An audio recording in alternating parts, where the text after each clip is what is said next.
And we're recording. Go ahead. Good evening, everybody.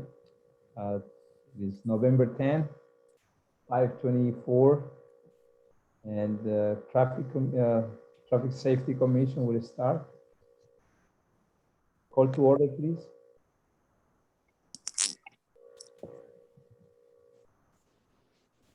Okay, roll call. Chairperson Monzon, Here. Vice Chairperson Yuen, Here. Commissioner Abarca, Here. Commissioner Fung, Here. and I believe Commissioner Malfatti is absent. Thank you. Agenda review.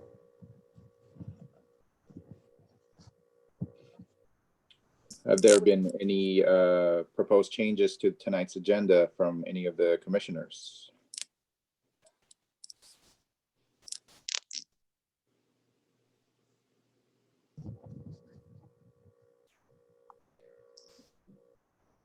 No changes to my end. Okay. All right, if there are no other changes. Oral communication We have not received any emails from the public. of the meeting minutes of September 8th. I make a motion to approve. Okay, I will second.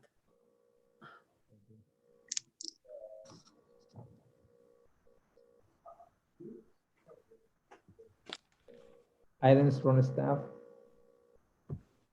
Please. Yes, just wanted to verbally give the Traffic Safety Commission an update on our outdoor dining efforts and kind of where we're going to go from here. So as of November 2020, as of this month, we have 11 restaurants in and around of the downtown that have applied and have been approved. You would have seen them with the barriers, the orange barriers, and the platforms and the areas that have been designated for outdoor dining. We are still processing one application for a possible gelato shop on Grand Avenue. In other areas of the city, like Westboro, sorry, I'm blacking out on other areas, like Gunther's out in El Camino, they have, in like the Denny's and South on Airport, they have set up their own outdoor dining installations in their own parking lots. So we're not necessarily counting those in the 11 restaurants that we do have, because these are the ones that we actually dedicated street space for. Although we have 11 restaurants, that would have typically led to about 22 parking meters, but in reality, actually, we only have 19 parking meters that are being occupied by those outdoor dining spaces. And last month, City Council approved an extension of the outdoor dining pilot program, just to give a lot more these restaurants and all of these businesses, including the ones that are doing this or providing outdoor dining on private parking lots, to give them more time to kind of help their businesses along. So now all the permits that we have issued are valid for 180 days total, which is actually going to be a pretty big help, just because the first permits that we did issue back in August, they were set to expire basically at the end of next week. So that was right before Thanksgiving, and that would be really cruel to a business at this time. And as we've seen, 90 days it's not a lot of time, because we are indoor dining. Even though it's allowed at 50% right now, it's being scaled back because of daily, weekly changes in the virus counts for people. So San Francisco just rolled back their their indoor dining program, and so it's something to pay attention to. So at this point, the first permits that we have issued, they will now expire around mid-February, and some into March. So that would be the sunset of the outdoor dining program.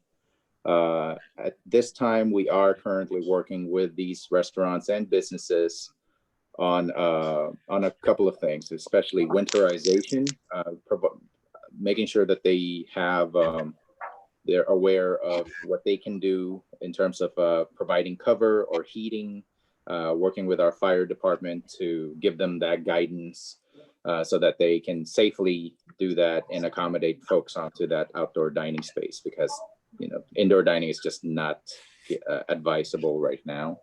We're also working with the restaurants and businesses on preparing for extreme weather changes, like the temperature has dropped, as everyone has noticed, and we're preparing for rain. So we're trying to make sure that each and every single one of those platforms that you see are able to drain water into our existing drains, and that we don't have any kind of flooding issues. So that's something that we're working with them on this week and the next week. So yeah, that is the update on outdoor dining. And in the previous commission with Parking Place Commission, we actually discussed that the trend line for parking meter revenue has been going up. And so even with the outdoor dining installations that we have for 11 areas, that the general trend is that there's more people in our downtown. We're collecting about double or triple the revenue that we were at the outset of the pandemic in March and April. And so, yeah, with that, I'll take any questions or any comments. Yeah, just curiosity, how easy or complicated it is for the businesses to apply for that permit? We tried to develop the program and the permit process to be as painless as possible. We do require a few things. Make sure that they have a valid business license. Make sure that they have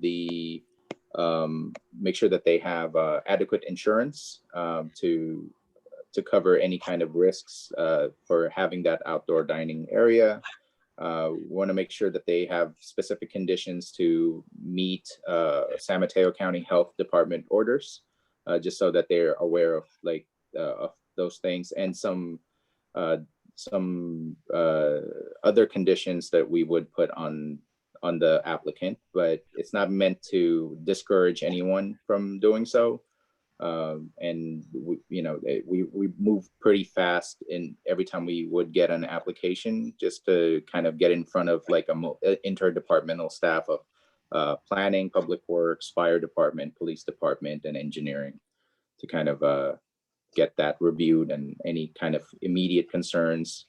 And we also work with Samtrans to ensure that the buses, at least on Grand Avenue and on Linden, have enough space, and they review our plans for the layout for the space, and they approve that too. So, but for the actual applicant, it's as long as they have the necessary paperwork, and we try to work with them more closely. Our colleague from ECD, Mike Lappin, has done a lot of interfacing with the restaurants and businesses to kind of walk them through what's necessary for as far as plans, layouts, and things like that. And it's worked pretty well. So it's not meant to be difficult to apply for. Thank you. Mm-hmm. Chris, I have a question. With the whole winter coming up, obviously the temperatures are dropping. Yeah. When you talked about getting the coverings and possibly heat lamps, is that being covered through the pilot program, or is that on the businesses? It's on the business. Okay. That it's contributing to a shortage in like propane heaters in the Bay Area and elsewhere that we have outdoor dining installations.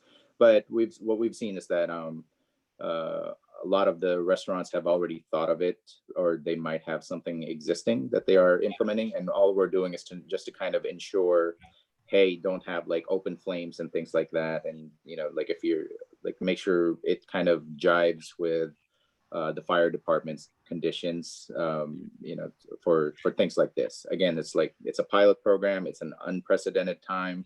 We're trying to be as flexible as we can in terms of our requirements. Okay. Yeah, I have one more like question, kind of suggestion type of thing. As because of daylight savings, obviously it's getting darker faster. My only concern, especially with outdoor dining, especially those that are taking places onto the street, how visible they are during the nighttime, especially with drivers, as it's getting darker faster. Also, with holidays coming up, I am kind of concerned about potentially possible drunk drivers on the road, right? We don't know. I'm concerned about that. And of course, the people who are dining, they might get crashed into. I've seen the one in San Jose, and I'm very concerned about that in our city. Yeah, and it's a lot of the outdoor dining was done on purpose. It's the reason why we have the traffic barriers to delineate that space between the roadway and the actual dining area, is that it is visible even at night there. That's why they're orange and fluorescent, and they look like the freeway. So that is meant to create that visual separation, to create that kind of change in the roadway. It's a visual cue for people, and so far it has worked. And we don't necessarily have obviously we can put them there to make sure that there is a separation, make sure that there's a visual cue.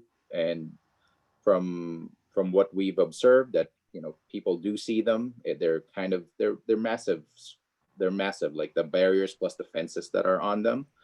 So people tend to actually slow down just to kind of see what's around. Like everybody's being a looky-loo, especially on Grand. So we've already noticed that kind of change in the in operations for Grand Avenue. Like it still doesn't mean that people have slowed down completely on Grand, but they know it's there now. So yeah, so we're a little bit less concerned at this point. But no, we are very aware of what happened in San Jose, even though that's on private property and it was within their delineated in their own parking lot. Accidents like that. They also had just the crowd control steel barriers delineating their outdoor dining areas plus tents, whereas we have what we did on purpose, was to make sure that we install these water-filled kind of heavy barriers to prevent, like in the absolute worst case scenario where it gets hit, it'll get hit, but it's meant to deter at the same time. So okay, thank you. Sure.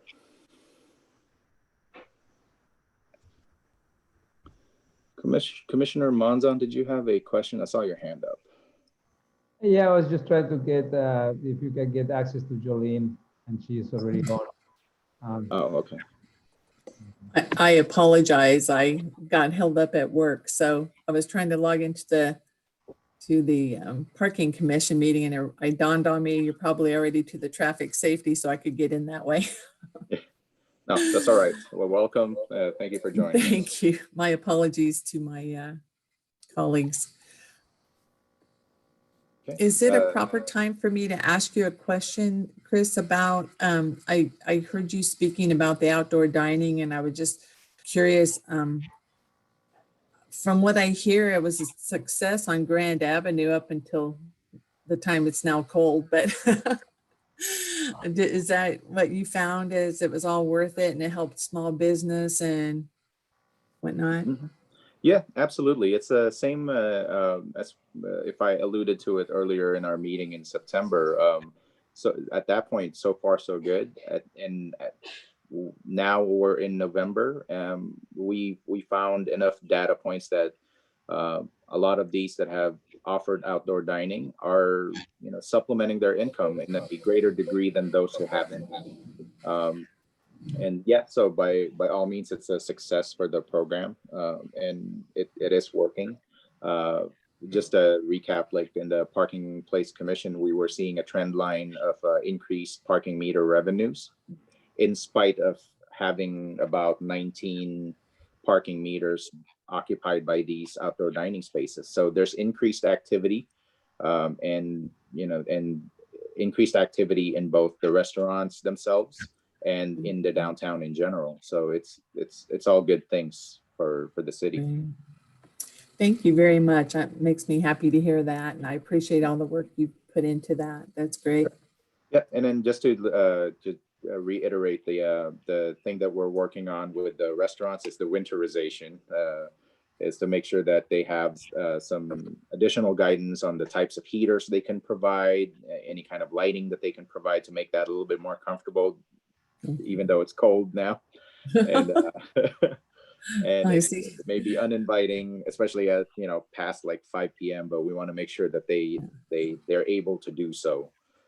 So that's and especially when it rains, and we want to make sure that they have adequate drainage, so those platforms that you see out in Grand won't get flooded or have to deal with any kind of like stagnant water and things like that.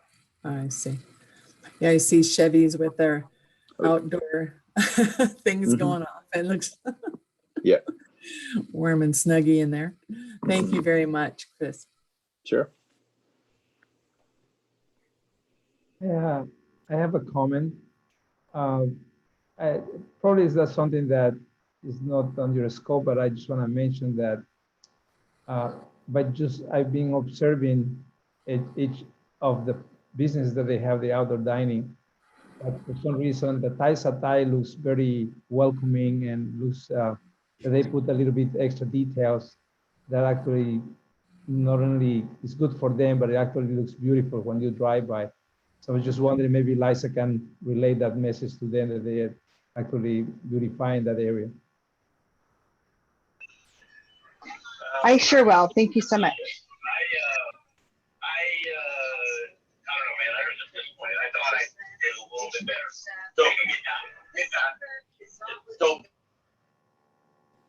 And then I have a question, Chris. I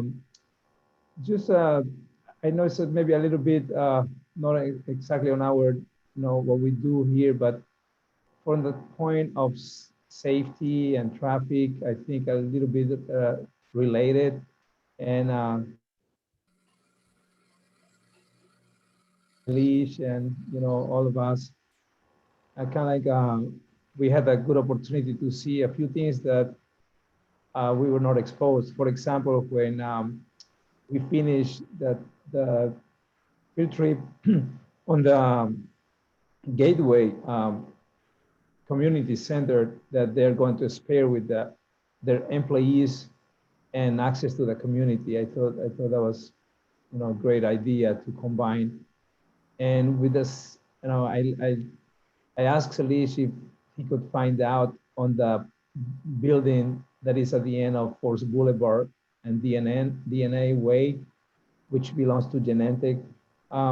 Thank you for getting back to me on the emails, but actually it's a different building. What I refer on like I sent you the pictures, is a beautiful cafeteria that they have over there at the end of Force Boulevard, right by the bay. I'm just wondering if that could be also accessible to the community. And by having some people out there, more than their employees, it could bring some safety to the people that use the Bay Trail.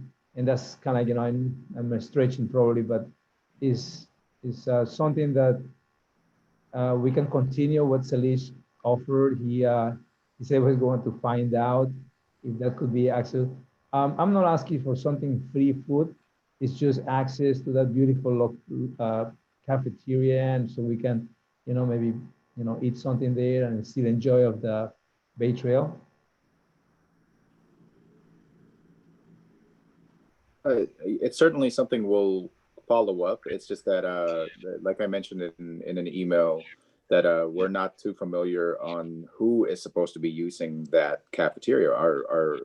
For all intents and purposes, it was programmed for Genentech employees, and we're not in a situation where we can, they are going through a Genentech master plan update, so it may be something to point towards the planners or anyone who is working on that effort, is to see if there is anything else programmed for that. But it's certainly we can reach out and find out. But in terms of like right now, it's a little bit more sensitive, just because the last thing a private property owner wants is to have the public gather in their space at this point during the pandemic, given that we're still in that condition. So it may be kind of a sensitive topic to discuss, but certainly we can find out to the extent of what that space is being programmed for, and if it could be beneficial for them, beneficial for the community to open it up and for shared access. So we'll find out, and we'll figure out who's working on it and see if that's something that can be approached. Although, yeah, no, I would say it's a bit of a stretch when you're talking about safety, though. So, but we'll find out. All right, thank you.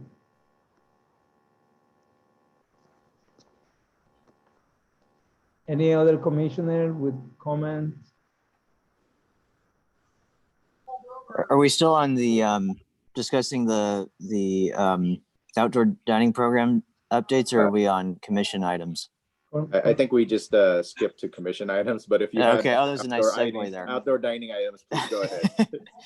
I was just wondering if, Chris, if you knew anything or if you have any updates on the improvements going on at the Caltrain station, because I know that that project right now is in progress, and it involves I guess like a redesign of the Caltrain platform, and then building a new entrance for pedestrians on Grand at Airport in Grand. And so with Caltrain on the brink of bankruptcy a few months ago, but now with Measure RR passed, and progress being, I'm just curious if there's any what the progress is being made on that project as of now, if you know of any of those updates. No, certainly. So just what Commissioner Ewan is actually referring to. Let me jump back to that point. Measure RR, the Caltrain funding revenue source through sales tax in San Mateo County passed. And just to kind of provide the kind of overall context of that, I'm not advocating for it, but it's one of those positive things. So if you think of BART as a regional transit provider, and you think of Caltrain as a regional transit provider, BART is funded through our kind of like our sales taxes, local taxes, and things like that. So they have a dedicated revenue. That's why they're able to operate. Whereas Caltrain, prior to the passing of Measure RR, actually did not have a dedicated revenue stream. So they were all just dependent on the fares that they were getting daily. So imagine then the pandemic hitting, and then there are no riders. So they were, like as Commissioner Ewan said, they were on the brink. So something like this is able to kind of have a dedicated funding stream, and that's overall, it's how public transit should work. It's something that we're all paying for at the same time. So just that context there. And as far as the Caltrain station, the only updates I have that I am aware of is that they're in 65% design, and they are progressing with the work. They have not, I think there are a lot of nuances and kind of almost difficulties to kind of achieve, given that they are working in Caltrans right away. And it's a little bit more difficult to kind of, Commissioner Ewan knows what I'm talking about. There's a lot more difficulties in making sure there's adequate space and adequate queuing for the on-ramps, and then changing the streetscape to accommodate bicycles, a greater amount of visibility for pedestrians, and upgrades to signal timing to accommodate those kind of turning vehicles and the vehicular movement through the intersection. So that work is still ongoing.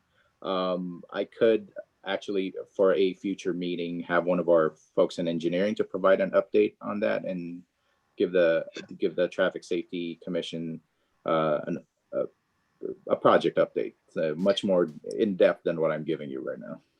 Yeah, I heard there was I heard there were some proposed streetscape improvements, like bike lanes on Airport, and then also improvements to the crosswalk on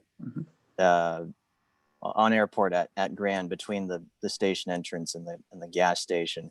Are those is that proposed project, is that being funded and built separately from the Caltrain station improvements, or are those all happening sort of in tandem in a different phase?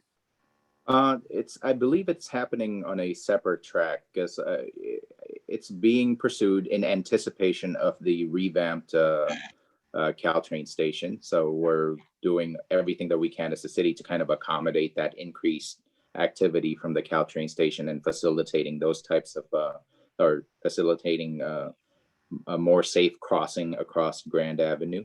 So my understanding is that it is separate from that overall Caltrain station, like remodeling. I don't know. Sorry, the word escapes me.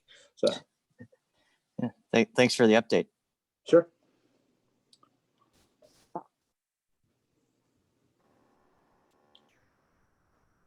All right. Dana? I'm fine. Okay, well, no comments. Chris, Jen, everybody, thank you for your comments and your time. It is 5:50 and the Traffic Safety Commission will adjourn. Thank you. Right. Thank you all. Thank you, everyone. Yeah, thanks so much. Thank you, Great everyone. Thanksgiving. We'll see Have a you in good one. December. Yeah. Yes. That's right. Yes. Yes, we're at that Veterans part of the Day, year. happy Oh, boy. Thanksgiving. Thank you, Bye, everybody. everyone. All right. Bye, Have a good everyone. night. Stay Take warm. night. care. Thanks Yeah. again, Bye-bye. everyone. Take care. Thank you.